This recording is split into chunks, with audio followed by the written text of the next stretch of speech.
जरा सोचिए 100 रुपए की रिश्वत के लिए 39 साल कोर्ट कचहरी का चक्कर काटना पड़े, वो भी तब जब आरोप झूठा हो। क्या इस बात में जरा भी सच्चाई लगती है? लेकिन ये कहानी बिल्कुल सच्ची घटना पर आधारित है।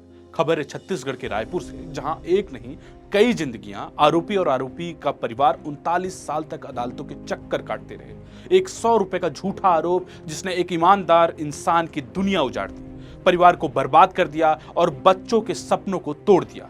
यह कहानी है 83 साल के जागेश्वर प्रसाद अवधिया की, जिन्हें छत्तीसगढ़ हाईकोर्ट ने बेकसूर करार दिया है। लेकिन सवाल यह है कि 39 साल जिस केस के भेंट में चढ़ गए, वो कौन लौटाएगा? साल 1986 जागेश्वर प्रसाद Madhya Pradesh state road transport corporation में बिल असिस्टेंट थे। ईमानदारी उनकी पहचान थी। एक दिन एक आदमी आया और कहा कि पुराने बकाया बिल पास कर दो। जागेश्वर ने साफ मना कर दिया। अगले दिन वही शख्स 20 रुपए रिश्वत देने आया, लेकिन उन्होंने पैसे लौटा दिए, पर खेल तो वहीं से शुरू हुआ।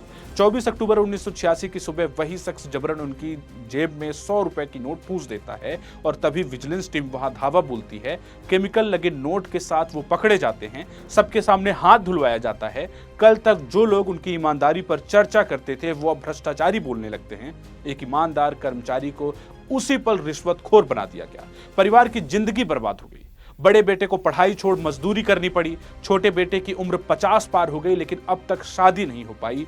बेटियों की शादी किसी तरह हुई और पत्नी तो सदमे में ही चली गई। 39 साल तक चले इस केस ने दिखा दिया कि हमारी न्याय व्यवस्था कितनी धीमी है।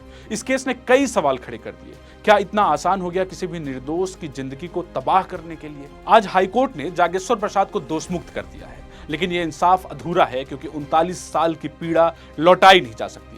जागेश्वर अब चाहते हैं कि कम से कम उनके फंसे हुए पैसे मिल जाए, ताकि जिंदगी की आखिरी पल सुकून से गुजार सके। सवाल यह है कि जब तक सिस्टम की रफ्तार ऐसे ही धीमी रहेगी, तब तक कितने और बेगुनाह जागेश्वर जिंदगी से सजा पाते रहेंगे। इस खबर पर आपकी राय क्या है? कमेंट में जरूर बताएं।